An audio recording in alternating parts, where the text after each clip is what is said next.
The village of Dolton is more than $3.5 million in the hole. Mayor Tiffany Henyard is accused of misusing money, and today she's nowhere to be found. Very, very diligently, very hard under difficult circumstances to get as much information as we could to share with you. She thinks she's going to jail. I'm also a former Cook County Sheriff for the Department of Correction, and I suggest that she go and take a tour of that facility so she can see what's in store for her. Corruption in power positions is nothing new, but Mayor Tiffany Henyard has taken it to another level. Now the consequences are catching up with her, and the feds are hot on her trail. For years she's tried to evade responsibility, using every trick in the book to stay one step ahead. But this time it's different. Nothing seems to be working in her favor, and the walls are closing in. Let's dive into the latest developments as Mayor Henyard faces the fallout from her actions.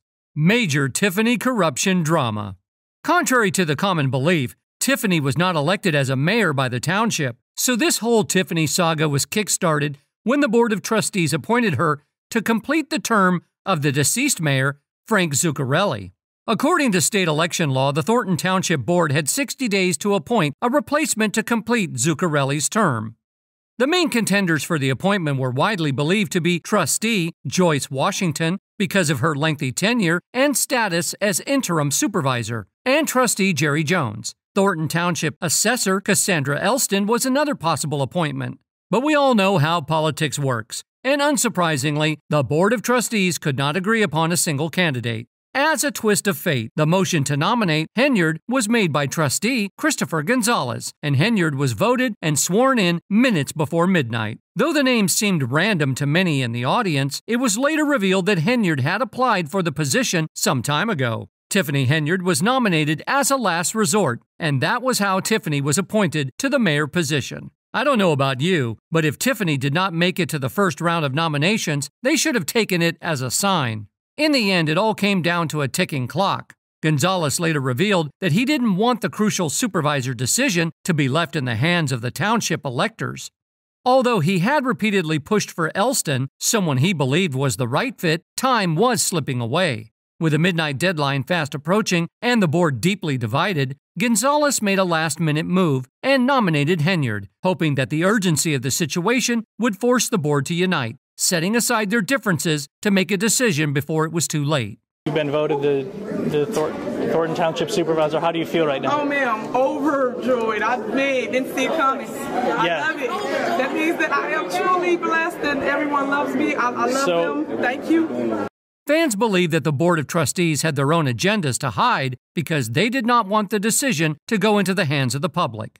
However, the consequences of a hasty nomination by Gonzalez were faced by the whole Dolton city. The first meeting that Henyard led was a pretty mundane-oriented meeting, in which she expressed her motivations to serve the people. She said, "My Board of Trustees and clerk, I want you guys to know that I appreciate the confidence that you have restored in me to lead such a big path of the late Frank Zuccarelli. So I thank you for your support and your love. Thank you. I pledge to the residents of Dolton Township, the elected officials, the Board of Trustees, and the entire staff that we will work hard and have an honest and responsible fiscal year. And I also pledge to remember, I am a public servant, and I will always keep people first. I was known as the People's Trustee. Now I'm the People's Mayor, and even now I am the People's Supervisor, so thank you again." Things seemed to be running smoothly, until Mayor Tiffany started axing people who were close to the former township supervisor. Rumors quickly spread that Tiffany had a personal vendetta against those who had supported Frank in his role. Allegedly, she felt threatened by those with deep roots in the job, especially when they tried to guide her through the responsibilities of the position.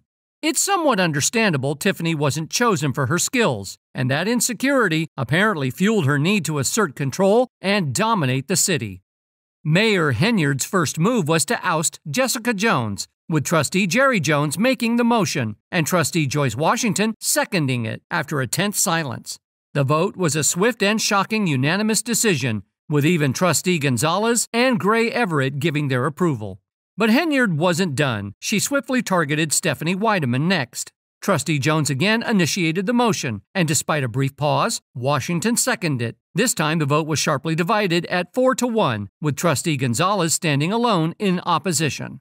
It is interesting that no one asked Tiffany for an explanation for the termination of 2 longtime employees. Even the employees didn't know what was going on, Jones said. When it was decided, an employee text messaged me and said, "I'm so sorry, they let you go." And I was just, what? It was a shock. It was out of left field for me. It hurts. I have not been told why. I have reached out, and I'm waiting to hear back on setting up a meeting and finding out what has happened.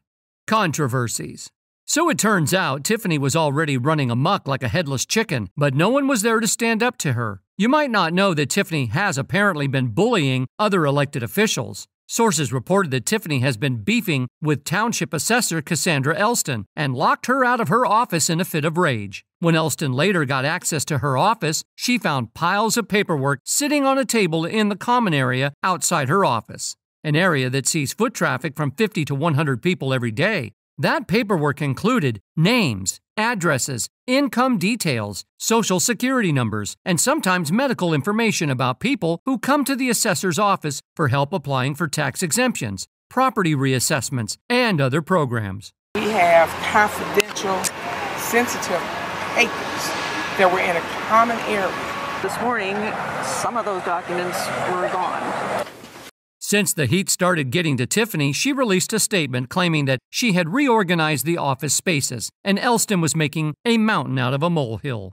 The assessor's office was moved as part of the larger effort to prioritize citizen services. All cabinets were moved as units with no individual files or items taken out of the cabinets. I am happy to provide photo documentation upon request related to the cabinets being moved, without any items being removed or disturbed. I appreciate the hard work our local media does, but I believe the residents of Dolton Township would be better served if the local media focused on news with substance, like Dolton Township being awarded the Government Finance Officers Association of the United States and Canada's Certificate of Achievement for Excellence in Financial Reporting, rather than a simple rearrangement of office space. If that were true, fans still find it suspicious that there was no paper trail of the announcement of such arrangements. Anyway, other members also supported Tiffany's antics and decided to give a long statement claiming that Henyard had never contacted them. Keith Freeman said, Her office was relocated to an area so that we can take care of some business in her office area. She did not call and ask us why she was being relocated. She did not call and ask us any information about that. There were no files left out. Now, since Tiffany wasn't doing much for the community, the rumors about her incompetence reached far and wide. But instead of addressing the root problem, she decided it was a mature reaction to shame the media for not writing good about her. And that is not an exaggeration.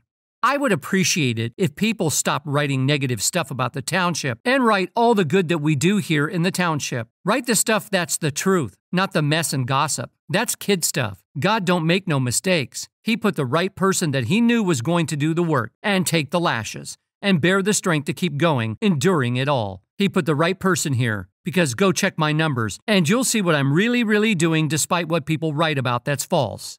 After trying hard to save face, she ultimately started holding private meetings, and even when the media was granted access, she would wrap up meetings as soon as the reporters would arrive. When Tiffany's reputation did a nosedive, she resorted to spirituality to prove her point. She claimed that she was a good spirit who was fighting with the devil.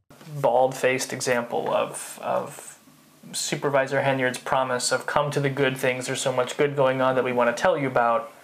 When we show up to report on it, we were denied access.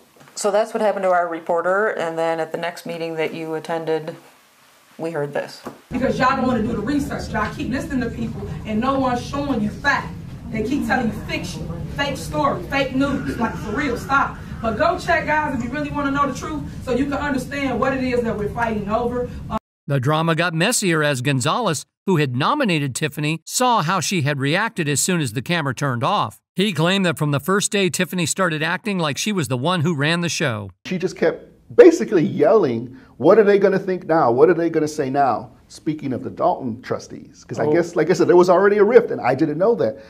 Just in her first year on the job, she had been involved in multiple controversies, including the hiring of an inspector who is a S-offender, spending taxpayer money without board approval, and using Dolton police officers for personal security. It's sad that we have to get to this point, that we have to go through court proceedings, as it's costing the village money because of the negligence that leadership has shown. Anyway, things started going haywire for Tiffany at the annual meeting. A 23-year-old South Holland resident encouraged township leaders to foster civic engagement by taking good faith actions, including making information readily available. You say that you want us to be civically engaged. You say that you want us to be showing up and present in these meetings. But for my first meeting at Dolton Township, it seems like there's actions being taken that are at the detriment of the citizens of this township.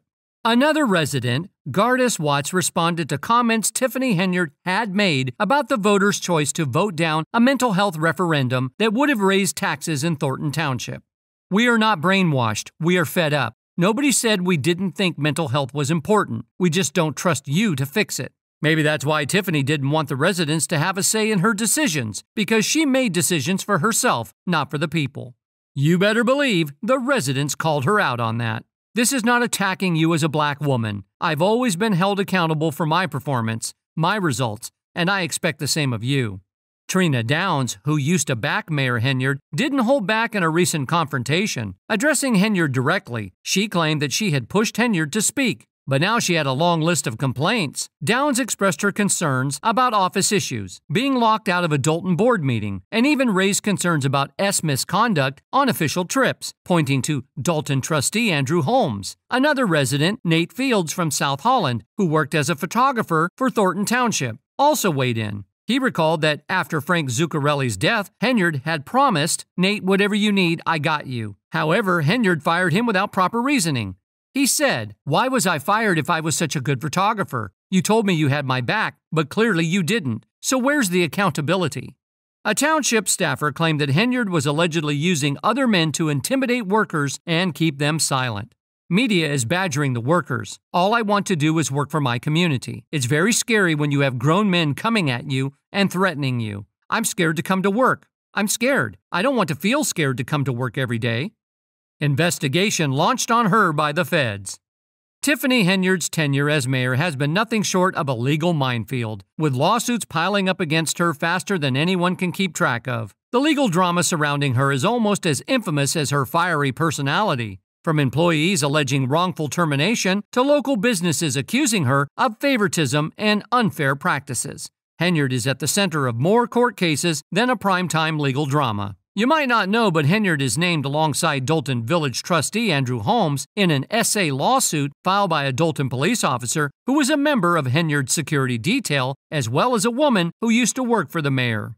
Another lawsuit alleged Dolton officials gave a barbershop owner the runaround in improperly denying a business license. Not to mention Dwayne Thrash, a former maintenance manager in Dolton, has also slapped her with a lawsuit that's sending shockwaves through the town. Thrash alleged that he was approached by one of Henyard's close allies in 2023 with a shady scheme to replace the school board's attorney with a law firm handpicked by the mayor's inner circle. When Thrash refused to go along with the plot, things took a turn for the worse. According to the lawsuit, he was abruptly fired while on an approved vacation under the flimsiest of excuses of unsatisfactory work performance and insubordination. The legal filing has demanded that the city erase the part about his inadequate work performance and award him compensation for his abrupt firing. The lawsuit has accused the mayor of multiple offenses, including violating the First and 14th Amendments. Ever since Henyard became mayor of the village of Dolton and supervisor of Dolton Township, she and her closest allies within the village of Dolton and Dolton Township, including Freeman, have terminated the employment of several individuals they feel pose a political threat to Henyard and her public image, and/or who run afoul of Henyard and/or Freeman by defying their wishes. Lawsuit upon lawsuit forced the feds to take action. Former Chicago Mayor Lori Lightfoot is stated to be investigating embattled Mayor Tiffany Henyard to the pay rate of $400 per hour, according to sources. Henyard has been under scrutiny from Dolton residents this year over her alleged lavish spending habits. The mayor has allegedly funded frequent travel, hotel stays, and pricey meals on the taxpayer's dime. Henyard has defended herself, saying she is being targeted for her status as a black woman in power. The Dolton Village Board of Trustees agreed to bring on Lightfoot, a former federal prosecutor. Henyard was reportedly absent from the meeting while the room was packed with community members who cheered for Lightfoot's appointment. I look forward to the work ahead and urge Mayor Henyard and her administration to fully cooperate with this investigation by promptly providing the requested documentation to give all concerned a complete and accurate accounting of the fiscal conditions for the village. The residents of Dolton deserve nothing less than a government that is fully accountable, responsive, transparent, and effective stewards of your precious tax dollars. Among other issues, Lightfoot will investigate a trip Henyard took to Las Vegas, which reportedly resulted in unapproved expenses and accusations of misconduct. The former Chicago mayor will reportedly also examine why a village prosecutor received a $900,000 salary over 2 years. Though she lacks authority to raise formal criminal charges, Lightfoot can reportedly deliver any facts discovered during the investigation to authorities. In March, Henyard vetoed an FBI probe into her conduct and has reportedly threatened to respond similarly to Lightfoot's appointment. Anyway, Henyard, her political committee, her cancer charity, her boyfriend, 2 of her relatives, 4 trustees who are allies, her deputy police chief, and even her defunct burger business are all named in the subpoenas. The documents demand Dolton and the township turn over payroll expense, employment, reimbursement, credit card, travel, and dozens of other records to a grand jury hearing evidence. Things are also getting worse for her cronies as well. Federal prosecutors charge Henyard's top aide, Keith Freeman, with bankruptcy fraud, accusing him of failing to report his earnings from Dolton. Despite these serious charges, Freeman has continued to hold his positions in both the village and township, fueling speculation that his lawyer might be maneuvering to secure his cooperation with investigators. Adding to the controversy, the village of Robbins has also been subpoenaed in connection to Freeman's tenure as an administrator there. An audit obtained by sources revealed that Freeman allegedly received more money than was budgeted during his time in Robbins. Retired FBI agent Wright said, "They'll turn up more leads. They may turn up more witnesses. They may find a cooperator. They may get an informant. All will benefit the investigation tremendously." Despite all that's been going on, Henyard has reportedly denied wrongdoing and claimed concerns about her spending of taxpayer money and allegations of political retaliation are fake news, motivated by race, despite the fact Dolton trustees who have challenged her are also black. You should all be ashamed of yourselves because you are all black. You are all black. And you're sitting up there beating and attacking a black woman that's in power. You should all be ashamed of yourselves. Investigations unveiled that Henyard and her entourage have racked up more than $102,000 in travel expenses charged to taxpayers in the past year, according to an analysis of credit card records by WGN Investigates. Records show first-class airfare, a stay at a $9,000 stay at the Four Seasons in Atlanta, and a $13,000 bill from the Marriott Marquis in New York City. WGN Investigates previously reported on a trip to Las Vegas by Henyard and her allies that cost taxpayers at least $26,000. Well, fans believe that Tiffany must be behind bars for all the crimes she has done. Stop paying Tiffany 6 figures for a public servant job that she's not doing, and you might have some money. Better yet, put her behind in prison where she belongs. That's all for today. We hope you enjoyed that video, and if you did, please like, subscribe, and hit the bell icon for more videos like this.